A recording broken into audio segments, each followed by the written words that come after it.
Therefore meant to be the ideal kickoff presentation meeting of a new series of appointments dedicated to the work of younger female astronomers, the Laura Bassi Colloquium Series.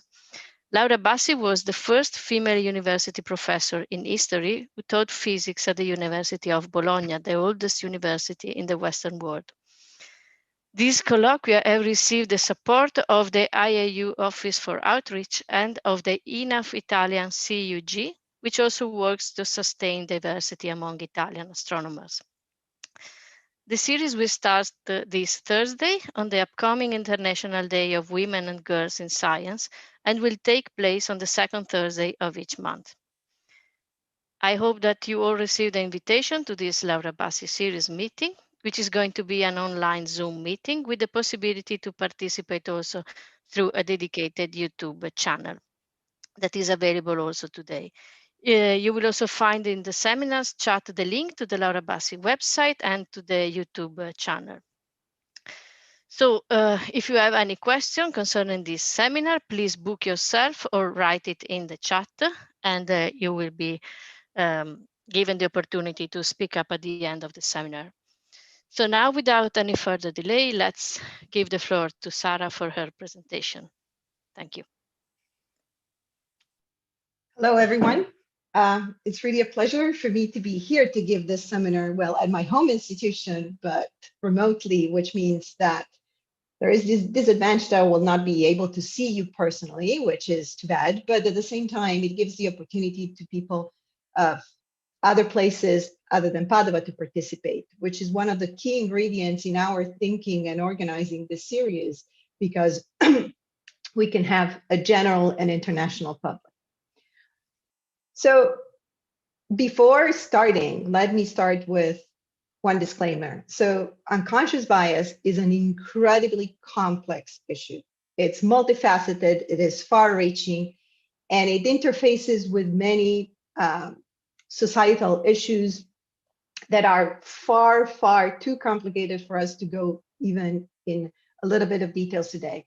So today, I'm just going to scratch the very surface of unconscious bias in STEM, in academia, and a little bit elsewhere in general. So I'm going to look about how it affects STEM and academic STEM particularly, okay? So I'm very pleased to have all this participation. We filled in the Zoom room. If there's people that you know that couldn't make it, you can send them the YouTube live stream that they can follow there. And we also take questions from there. So it's very similar to following on Zoom. The fact that you're here means that you're interested on the issue. You might be interested because you believe it's a problem or because you don't believe it is a problem. Either way, I ask you to keep an open mind. At the end, there will be time for questions, and I'll take any kind of questions. I'm happy even to have naysayers. That's absolutely fine, as long as you use respectful language. So very, very first thing is just the definition. So unconscious bias gets a bad rep. In reality, unconscious bias is just a set of negative or positive beliefs that are unconscious. The function, the reason why neuroscientists think this evolved is to allow quick processing of information and serves the purpose of taking very quick decisions. So believe it or not, our brains apparently respond, have a stress response, send a stress signal to the body whenever we encounter an unfamiliar situation. And the idea is that this evolved tens of thousands of years ago when humans were in hunter-gatherers societies, in which taking a quick decision and deciding very quickly if something was unfamiliar, therefore potentially dangerous, was a question of life and death. Okay, so that was quite important. And in that sense, it's not necessarily negative. It's just something that allows you to not even think on your feet. It happens before you actually think to respond to a situation. Okay. So now, of course, I don't know about, something happened. My computer got stuck. Okay, I don't know about you, but my life at least doesn't entail a lot of life and death decision, fortunately. But that doesn't mean that my brain or your brain has not the same way of working, at least to some extent, that it had back at the time. Today, even today, our brains are inundated by information continuously to the rate that is estimated to be 11 million bits per second, which is quite remarkable. But our conscious brain can process only 40 bits of information per second. So you can think about every second of every day, you see images, you smell scents, you hear noises, pressure, temperature, a lot of stimuli that continuously get into your brain. But they're not processed by your conscious brain. Most of the time, your conscious brain is just doing something else, is not necessarily focusing on everything it gets inundated with. And that is actually quite fantastic. So the numbers, the tail numbers, I quoted 40 bits and 11 billion bits per second. But I mean, the numbers, the details of the numbers are not important. Different authors have different precise numbers. But what there's total agreement is that well over 99% of what happens in our brain is not our conscious thought, happens in our unconscious brain. Okay? And this is an incredible set of algorithms and heuristics that allow us to navigate the world without being, without our conscious brain being encumbered by these decisions that it needs to take continuously. And the conscious brain can dedicate itself to more, to higher endeavor, if you wish, like our science, for instance, or reading a book or having a conversation with a friend.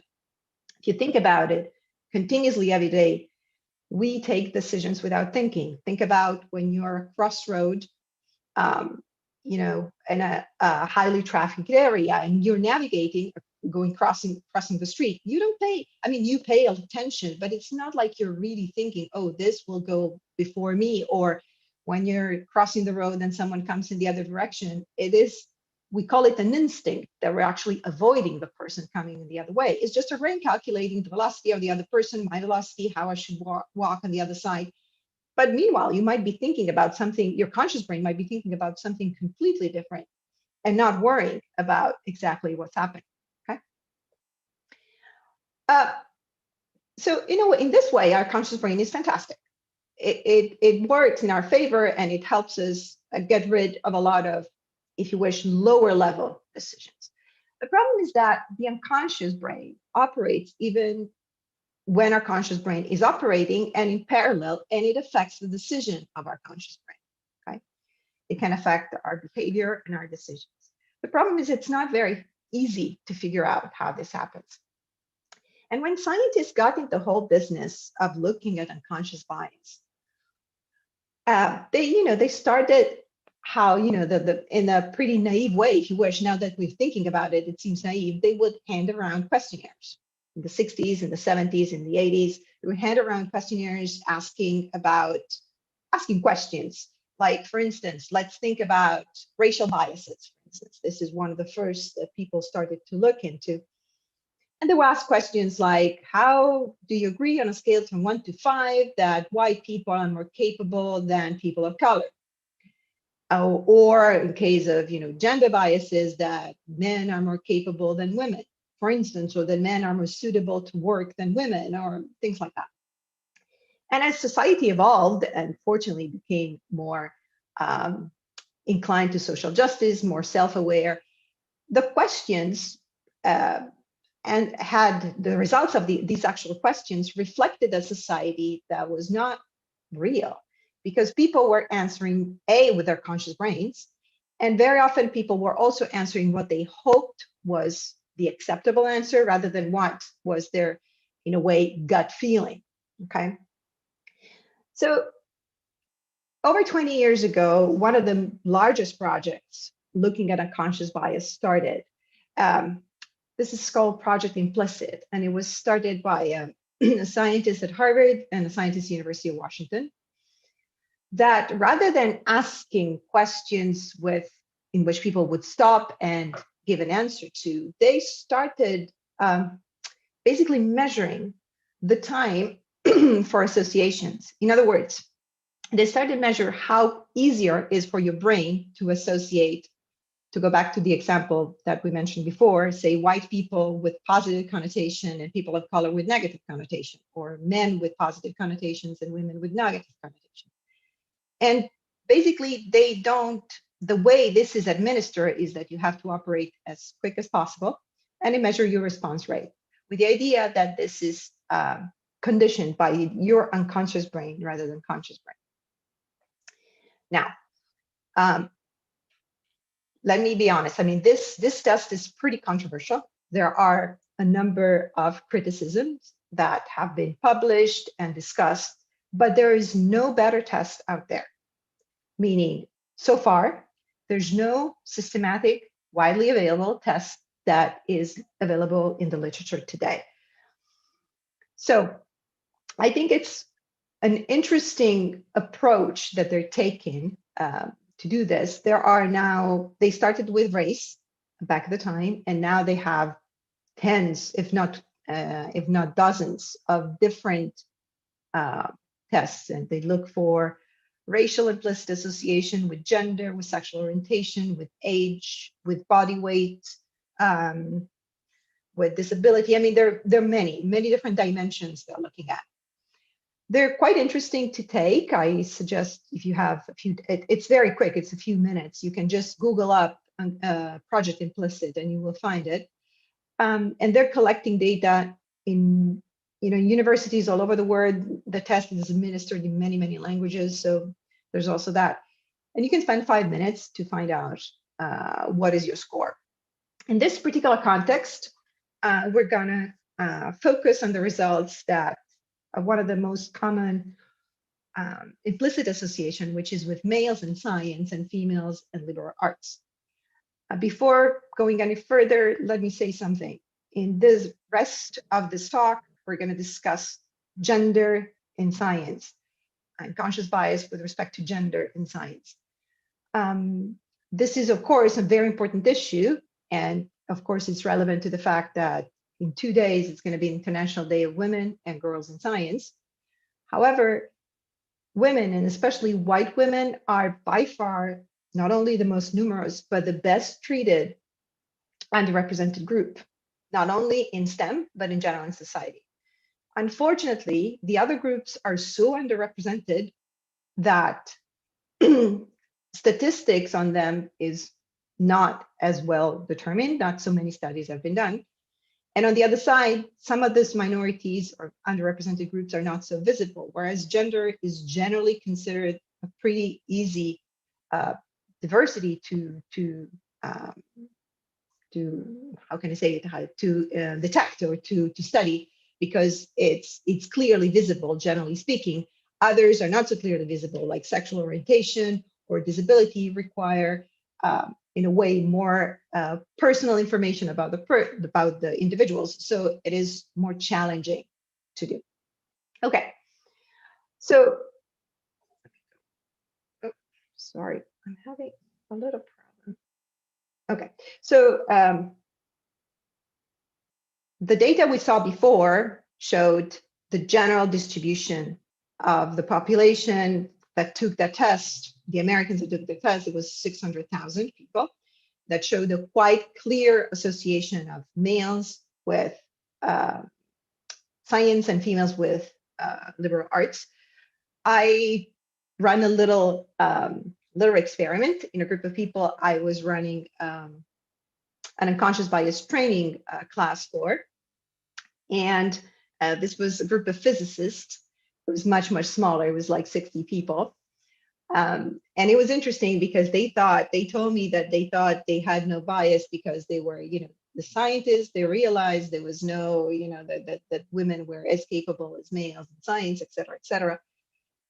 And the results are not very different from the general population. There's still a quite general feeling, unconscious, as I said, association between males in science and females in liberal arts. And that is for females, for males, for the staff, for students, it's overall. Okay. So the reality is that in all likelihood, there might be some exceptions, but by and large, the population is biased. And yes, so am I. We all are. I mean, we all share a number of biases, a number of unconscious beliefs that have to do with the society we live in, the society we grew up in. People raised in a given cultural environment, such as the Western one in our case, or at least in the case of most of us, share the same unconscious beliefs. Okay. It does not matter if you're a man or a woman, if you're work in academia or in the industry, if you in humanities and STEM, what is your ethnic or racial background? Generally speaking, this is a context that we were raised in and that we share. Typically, both white people and people of color underestimate systematically the contribution of people of color to society. Men and women underestimate the contribution of women to society. Straight people and LGBTQI people underestimate the contribution of LGBTQI people to society. So this is a general thing, okay? This is something that happens to all of us. It does matter in our decision. It's something that we need to take into account because it exists. However, keep in mind, this is very important. This is not the same as discrimination. So having a bias, which as I said, is something that we all do, we actually have multitudes of bias on different aspects of our life, is quite different from discriminating. Discriminating is an action, is a conscious decision to put something in motion, to do something is an action. Bias is a belief. It's not the same thing. So these are two very distinct things. So when I say you are biased, that we are biased, it doesn't necessarily mean you are discriminating. Some of us are, some of us aren't. So two very clearly different things. But, and this is an objection I heard over and over again, including to the people I mentioned before that I was running unconscious bias training for. In STEM, we use indicators that are objective, right? They're not biased. It changes depending on the country and the institution and on the level of profession you're talking about. But we generally use performance evaluation, which could be teaching evaluations or evaluation of someone's ability as a manager, publication, citation rate, and H factors. We look at the success the person has in observing proposals or proposals to get supercomputing time in some cases, and also, of course, success in funding proposals. Those are all things that matter. But are these indicators really unbiased? So let's look a little bit at the literature about this. So there is this very interesting study that had been done a few years ago in the US about teaching evaluation, about how gender affects teaching evaluation. University of North Carolina ran an online class. It was before COVID that everyone had online classes. It was back at the time, it was not so common, but they ran an online class. This was a class taught completely via reading material and slides. So there was no direct interaction with the professor except for emails, a forum, and chats, but no voice interactions. Okay? About 50% of the students were taught by female professors and 50% by a male professor. Half of the students were told that the professor was of the opposite gender of the actual one. In other words, 50% of the students who were taught by a male thought they were taught by a female, and vice versa. Okay? Teachers covered the same exact material, used the same slides, used the same schedule for homework and tests, graded according to the same criteria, and returned the grades at the same time. After the class ended, students were asked to provide an evaluation of the teacher. So when you disaggregate the votes, the evaluation that the students gave to the teacher according to the actual gender of the teacher, you see that they're identical. Within the errors, they're the same thing.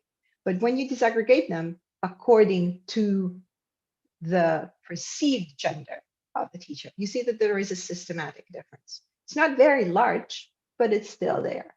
So this study suggests that the gender the students thought the teacher was affect their evaluation.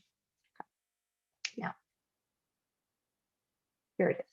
This is actually a study specific to astronomy. This is about citation rates. This is a study that made a splash a few years ago, was published in Nature. So the authors spent a lot of time, did a lot of work to basically calculate the ratio of the citation for papers with a first author male, for male first author, and a female first author. They went to great lengths to find, genderize, so assign a gender to all the names in the database. They encountered issue with East Asian names because that's harder. There's no good databases to genderize them, and they had a number of issues. However, at the end, they calculated the ratio as a function of time. And well, fortunately, back in the 60s, there was a huge gap, a huge difference between how many citations a male-led paper got versus a female-led paper. But this number is decreasing, which is a very positive sign, no doubt. However, there is still a small, albeit statistically significant difference. It's not very large, but it's there. Now, similar facts have been found by many other authors in many other fields, both in terms of looking at different fields and looking just at countries, at the effect it had on countries. In some fields, it's very strong. In others, it's a little more subtle. There are some authors that found no effect, or even in one single case, the opposite effect. However, most authors seem to find that quite clearly papers with the male-led authors receive more citations. Now, the reason why this happens is quite complicated. Different authors look at different theories. Apparently, there are different practices in terms of self-citation for females and males, which affect, of course, the number of citations. And also there is a different career length for males and females, which also, if the self-citation practices are different, the length of career also, of course, matters. So those two things seem to have an effect. However, no matter what seems to be the case, it seems quite well established that in most fields, there is a little bit of an offset. Observing proposal success rate. Well, this is the data that ESO published a few years ago, the most recent data that ESO published on this. And you can see that in the examined periods, in the 16 periods that were examined for this purpose, there's a systematic offset. Male-led proposals had a higher success rate. Now, since then, ESO has implemented different measures. So one has been of not identifying the PI, but just the whole group of proposers, which I'm sure you're all by now all familiar with. And very recently, they introduced the double-blind refereeing process, which, however, I don't know the results. They didn't publish, I should say, the results for these anonymized proposals. So we will see what happens. But for sure, in the period examined by this paper, there was a very clear difference. Similar thing, Gemini CFHT. Here, the difference is that a lower grade means a bit better proposal for them. So you can see aggregated over proposals for a number of years. Male-led proposal always had a higher ranking than female-led proposal, even quite significantly so.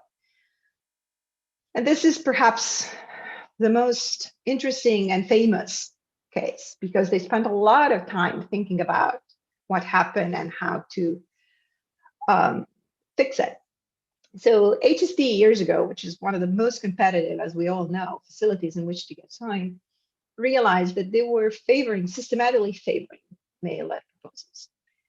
So they hired a consultancy firm who went in and observed the panel reviews. Perhaps some of them were sitting there when this was happening, and they gave a set of recommendations.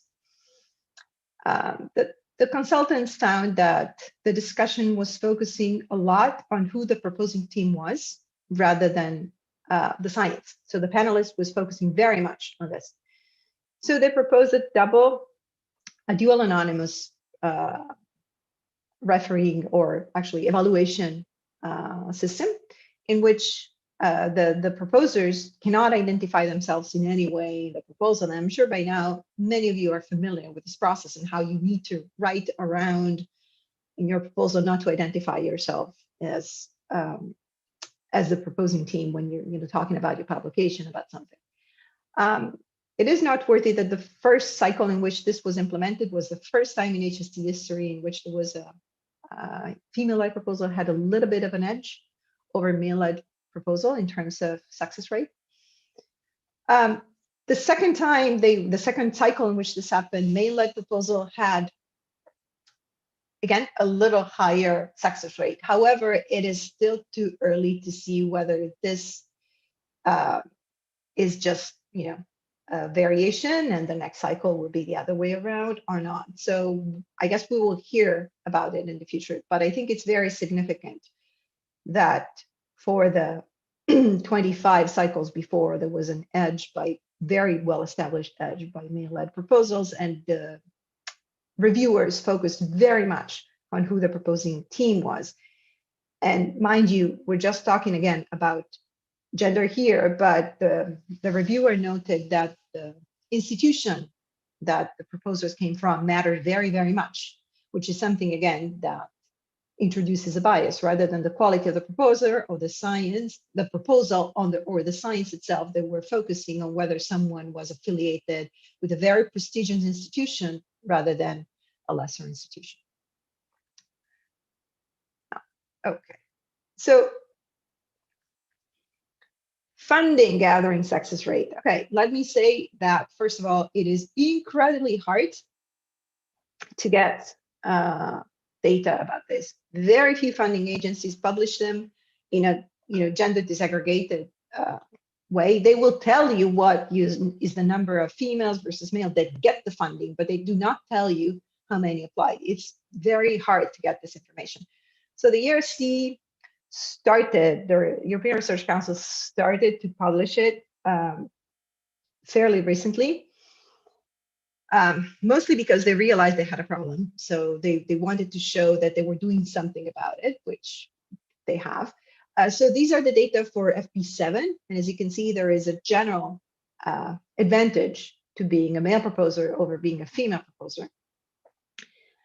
The ERC thought about it a little bit. They introduced some changes, and they, including taking into account childcare leave for longer than they were before. They changed the composition of the panels, having more diversity within the panels themselves. And the results actually came in Horizon 2020, and you can see that the success rates have changed a little bit. So the numbers are rounded, so it's a little hard to get exactly the offsets. Still, in general, male-led proposals have a little bit of an edge, but it is now within within the errors, which is a very positive sign that they're taking inventory of the bias they were showing and acting upon it. We will see what happens for the upcoming statistics. They should be published. They're published about every 3 years, so they should be published later this year. So we'll see what happens. So one thing that one can object to all this discussion is, well, but isn't it the case, couldn't it be the case that for whatever reason, societal imposition or natural inclination or a general preference, women are less productive or less competitive in science? Well, I think this, and so it's not a case of bias against them in any way. Well, I think this study shows something quite interesting in that regard. So this is a super famous study that was done about 8 years ago now. It's getting old, but they're more recent ones. But this study basically did something quite systematic. So they prepared a curriculum vitae for a student that was looking for a research assistant position, okay? And they gave it to 175 STEM professors. They're very unclear who, which field it is, just because they want to keep it as anonymous as possible, I assume. about half were female and half were male, so it's not biased in that regard. And they asked to evaluate the CV in terms of competence, hireability, and mentoring capabilities, and also to estimate what would be a salary that they would be willing to offer to that person if they thought this person was hired. So the CV, as I said, was identical. The only difference was that half of the professors were given a CV with a male name on top, with a male first name, generally male first name, and the half of the professors were given a CV with a typical first name, female first name on top. And you can see that very significantly, the ranking are different, both in competence, in hireability, and in mentoring.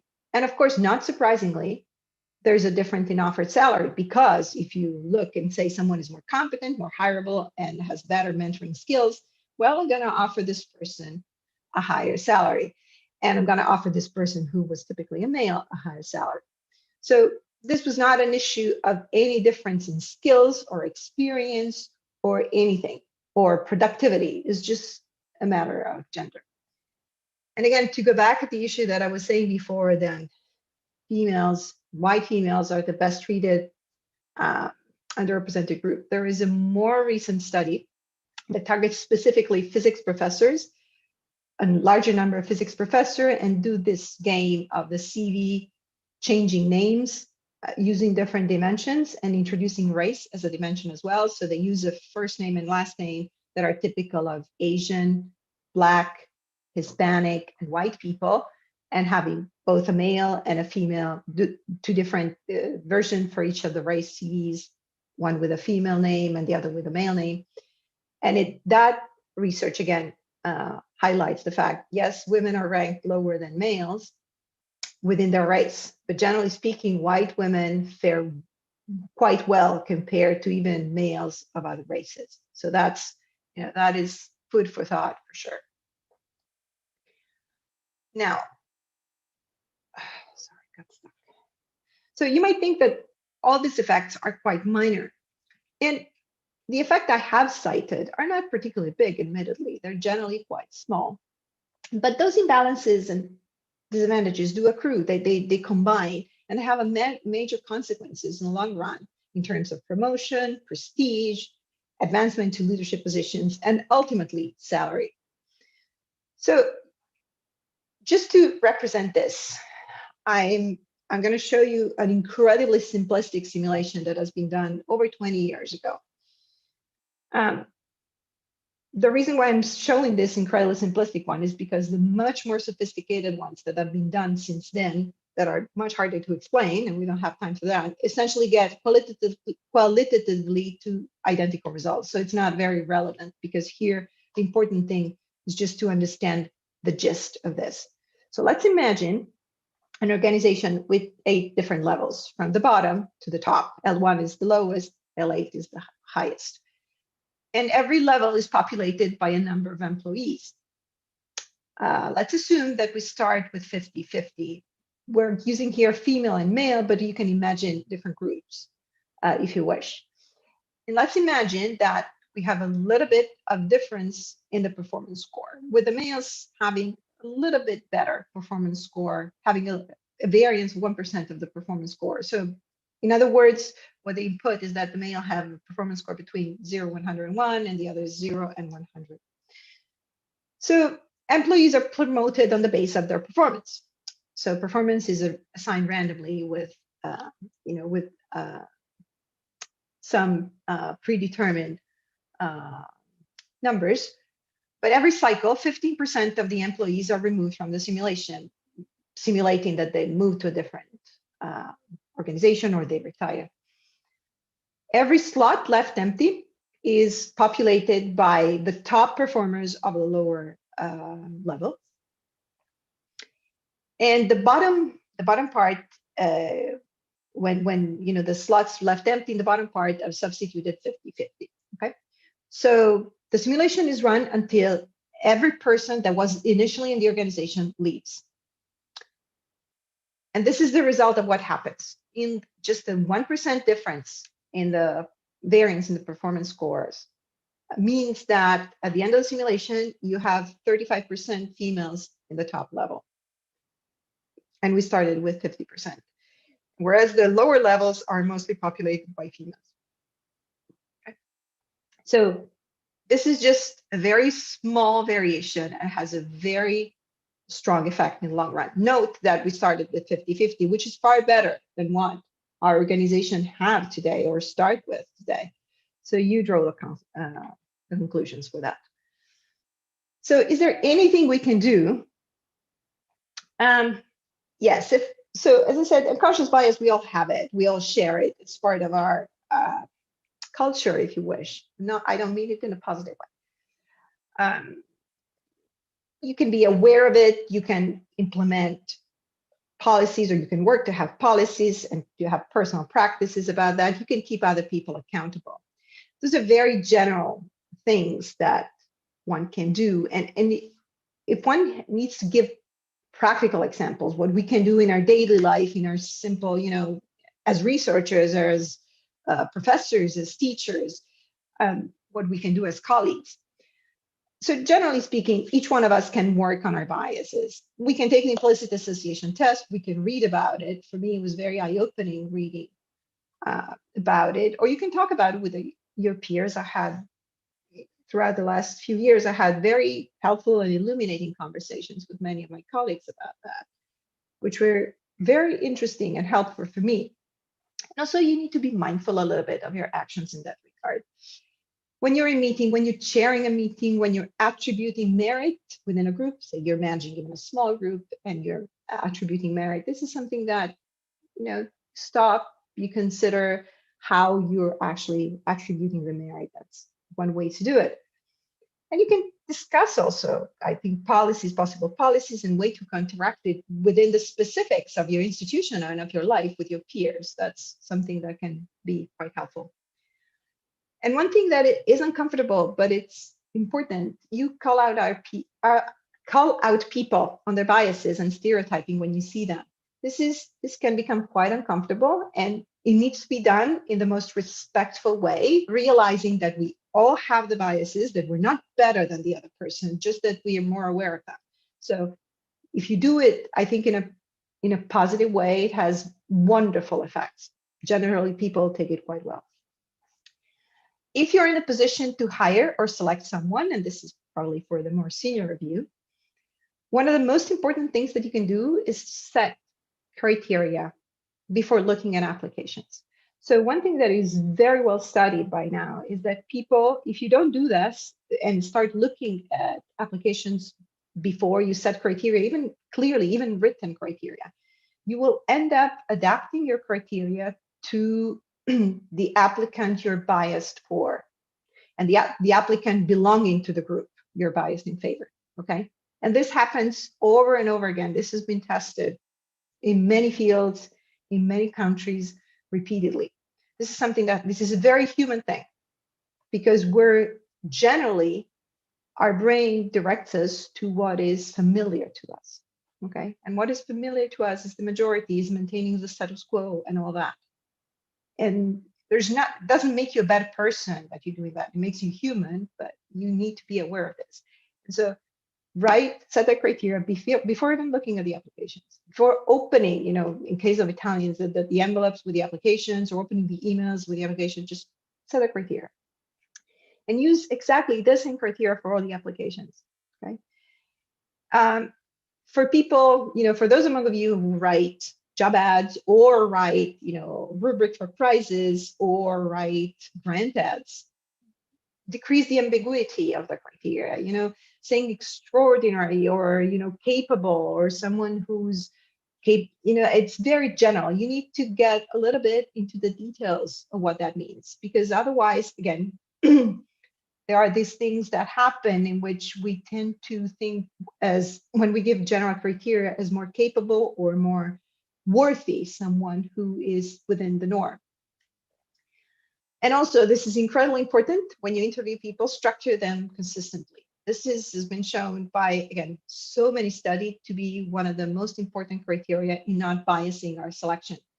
Yes, asking the same question is boring, But at the same time, otherwise, if they go free form, people tend to ask many more questions to the person they tend to like because they're biased for, in favor of, than people belonging to minority or underrepresented groups.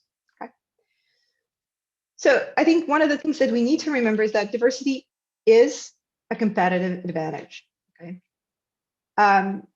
Yes, it's a matter of social justice, and to me, this is the most important thing personally. But it's also a competitive advantage. Organizations that are diverse outperform the others. There's been a number of studies, including, Harvard Business Review, which is not necessarily the most progressive publication out there, but they have, they give an indicator of 53%. This is mostly for industry, not for academia, but there is a big advantage of being diverse because workers perform better in diverse environment, not only workers belonging to minority groups, because of course you can imagine, this is easy to imagine.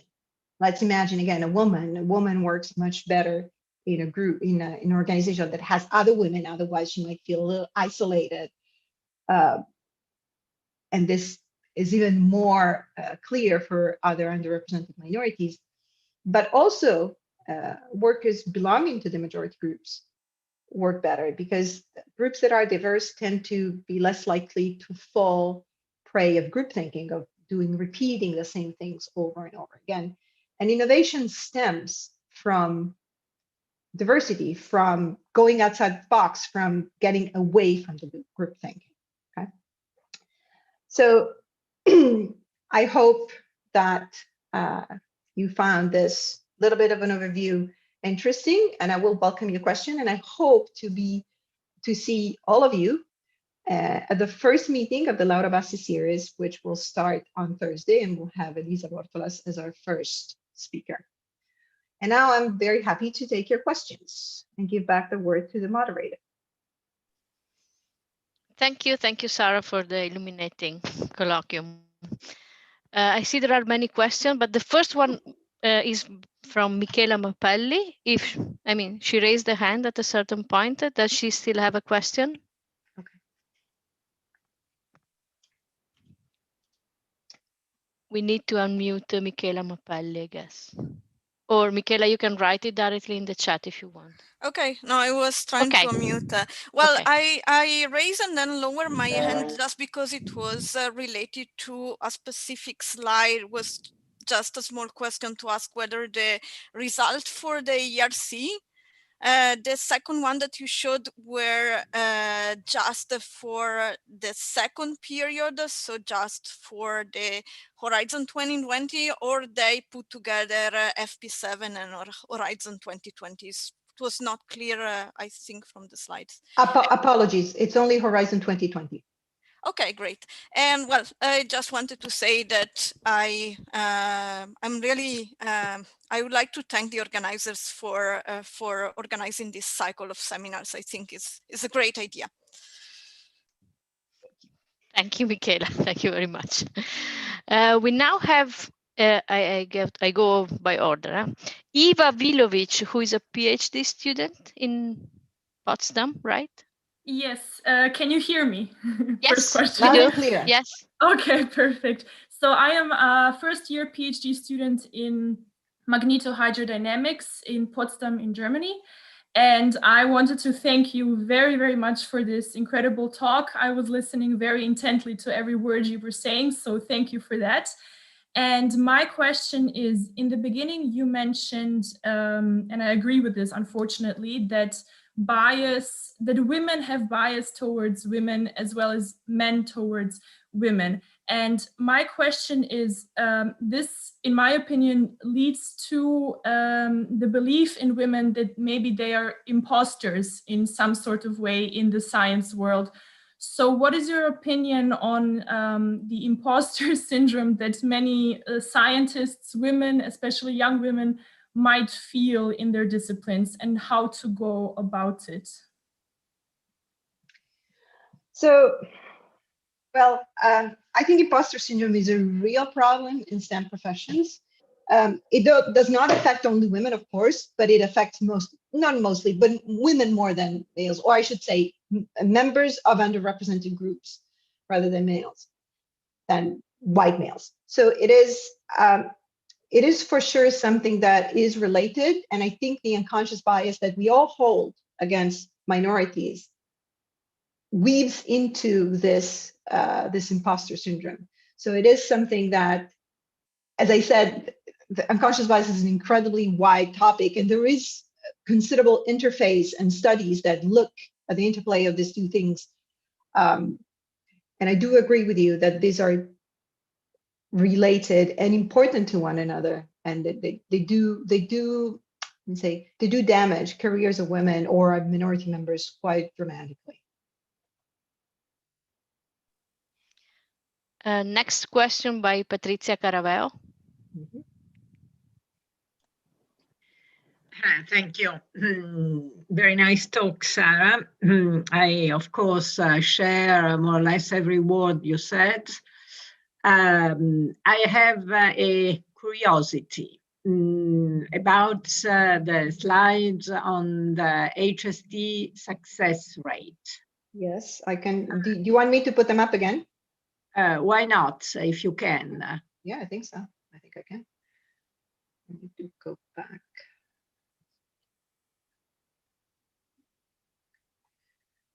Go back. Okay. Yep.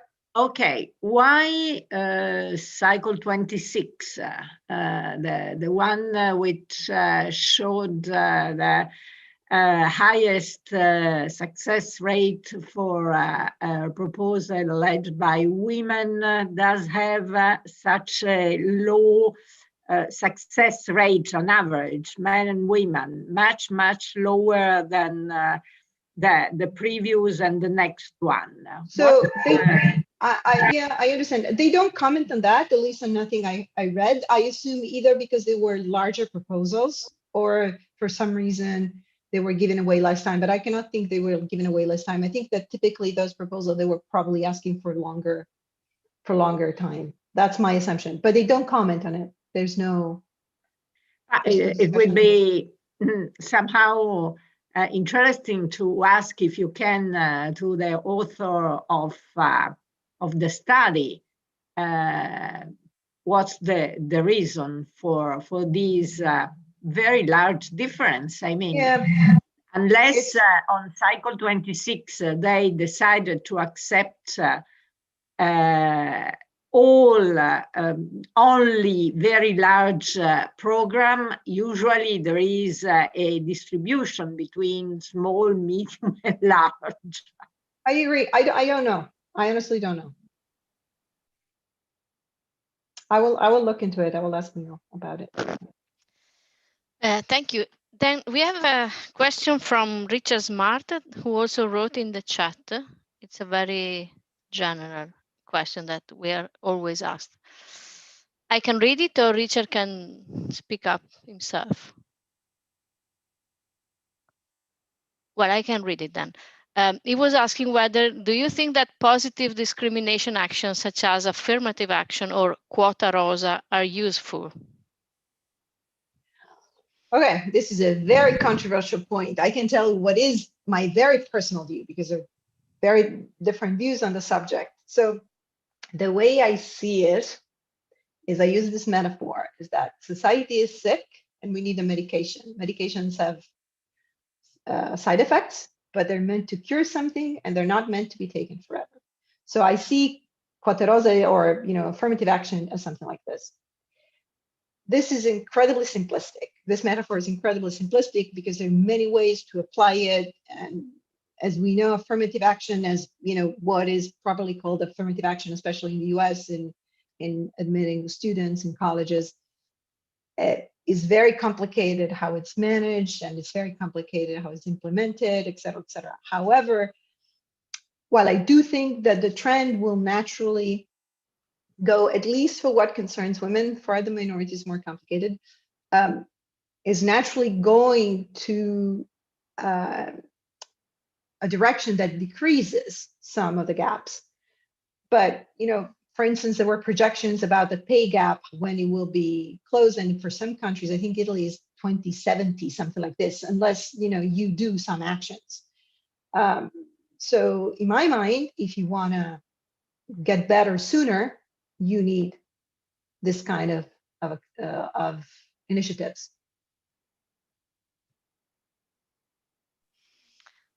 Thank you, Sarah.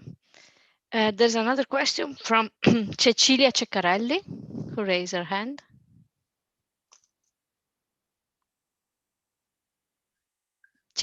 Cecilia, if you want, you can unmute yourself. Yeah, okay. Can you hear me now? Yes. Thank you, Sarah. Yes. It was a really great talk. We should give this kind of talk more often, especially for young people, because the old one we are done. But young people, we really need them. I have two comments actually. The first one is about the self-censure that women apply to themselves, that probably comes also from this unconscious bias that you are talking about. And for example, if you put back the slides on the ERC that shows that there is a fair success rate between male and female applicants, well, this, which is good, of course, it means that these panels works well for what we can see from that. Well, there is another information that is missing, that is how many male apply with respect to female PIs. Mm-hmm. And this is totally but unbalanced toward the male. I can say that I was in one of these panels, actually more than one.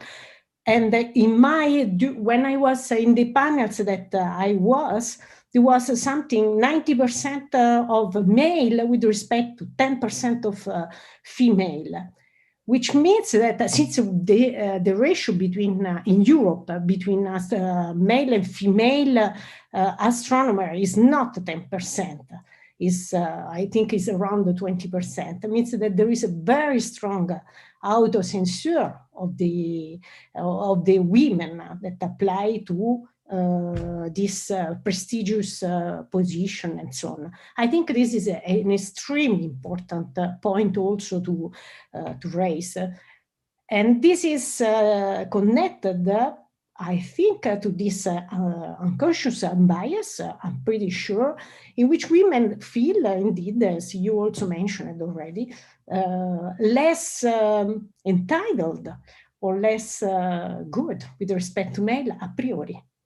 Yeah, I agree. This has to do with something that was mentioned before. It has also to do with imposter syndrome. So women are much more likely to think they're not really capable.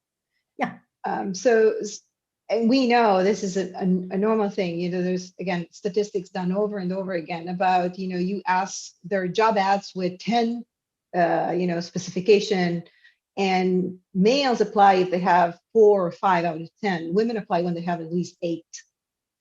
Yeah. So, there are different studies and different, but women apply only if they match most of the specification, if not all, and men apply if they match half.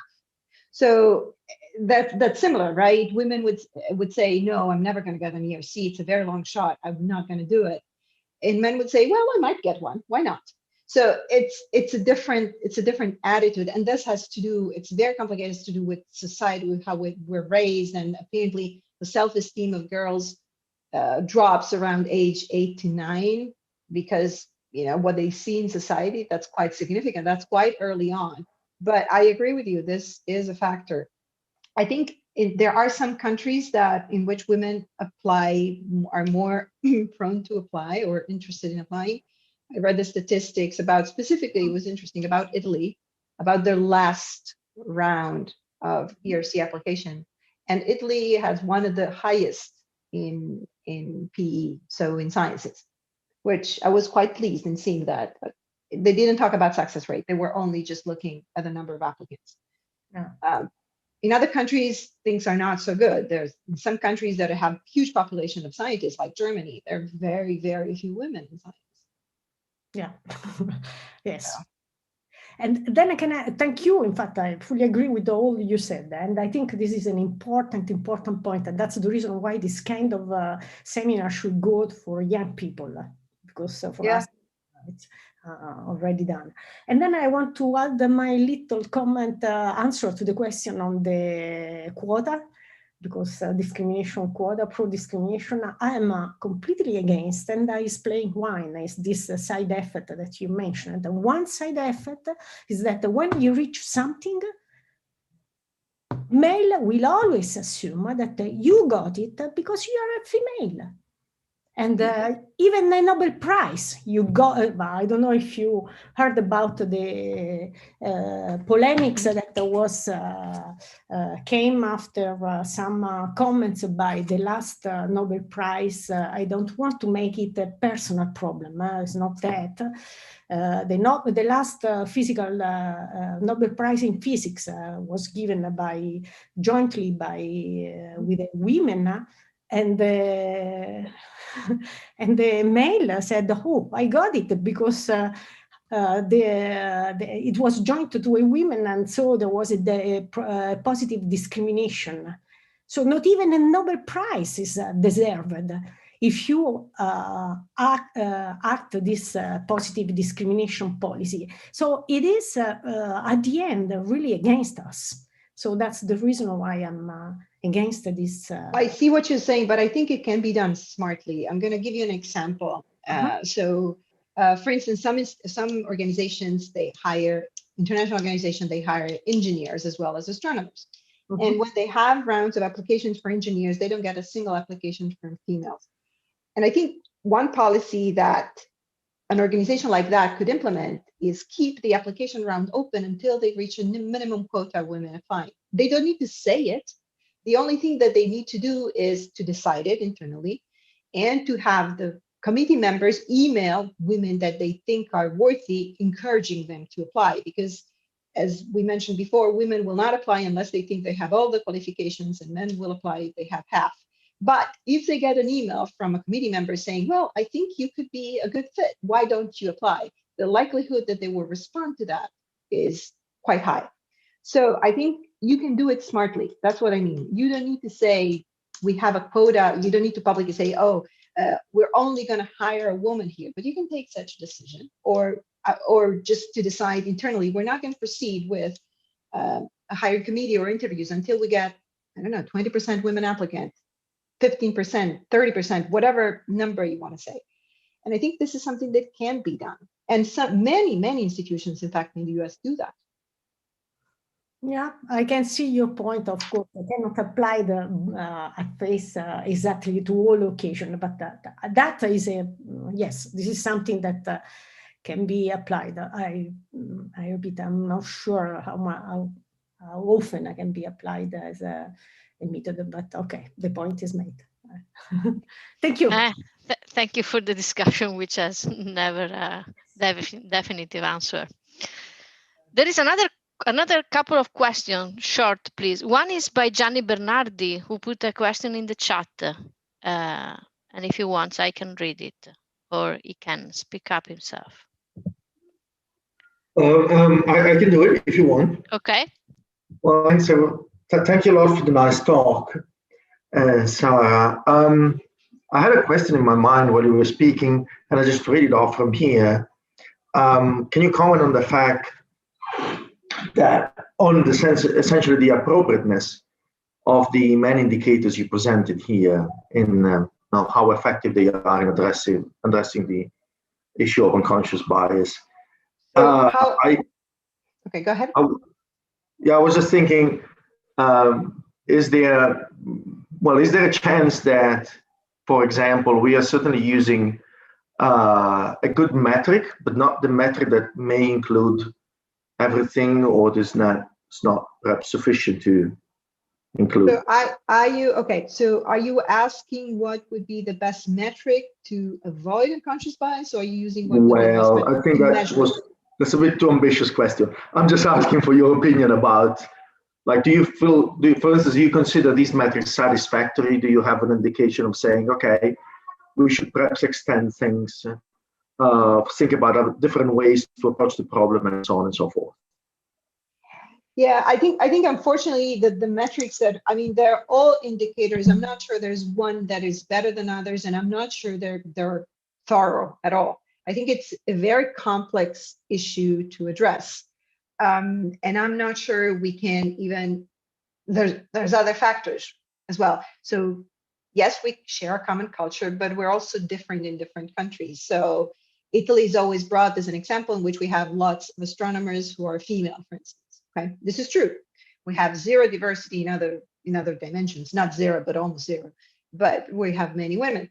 And so what the metrics, ideal metrics would be for Italy is probably quite different from what the metrics would be for Germany, say, for good indicators, I mean, would be for Germany. So disaggregated indicators are a little risky. They give you a general picture, but at the same time, I would be very skeptic of considering them a thorough metric to assess bias. I hope that answered your question.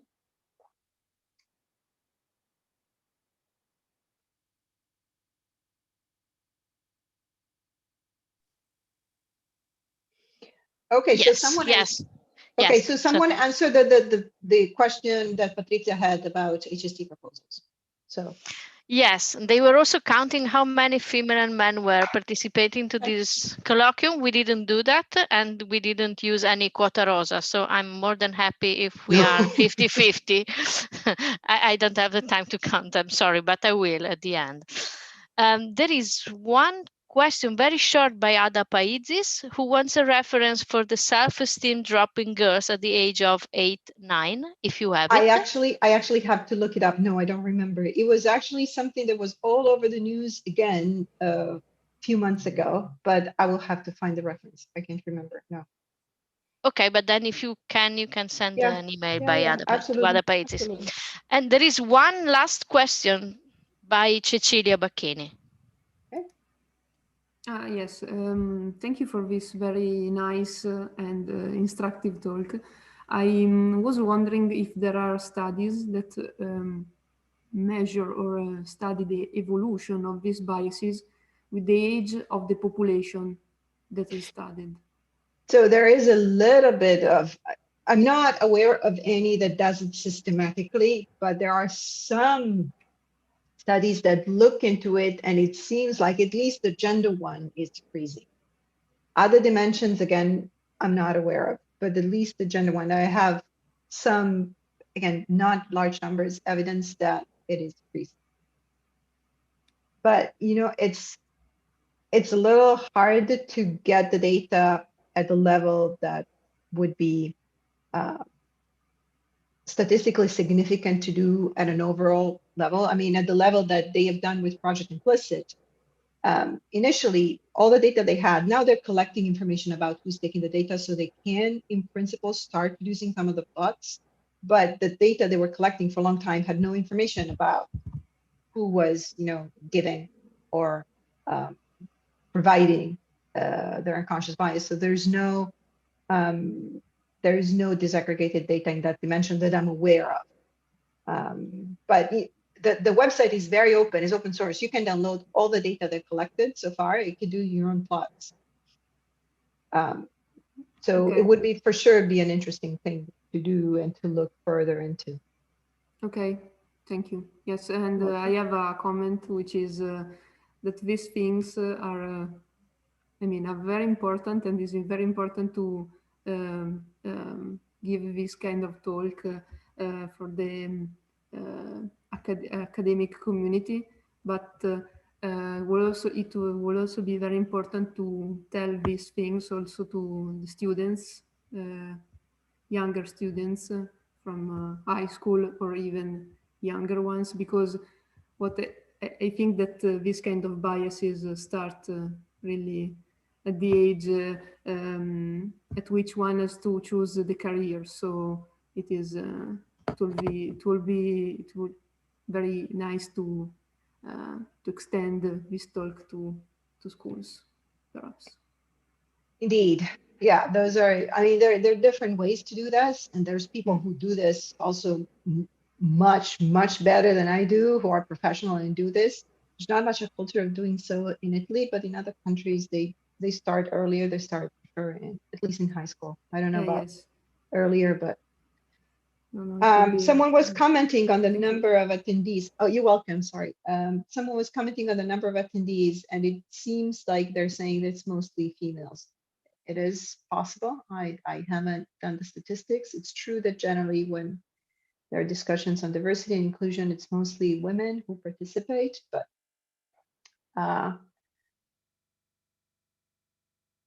okay, 50-50. Alessandra is saying 50-50. Okay, very good. So then we have 50, more male than expected.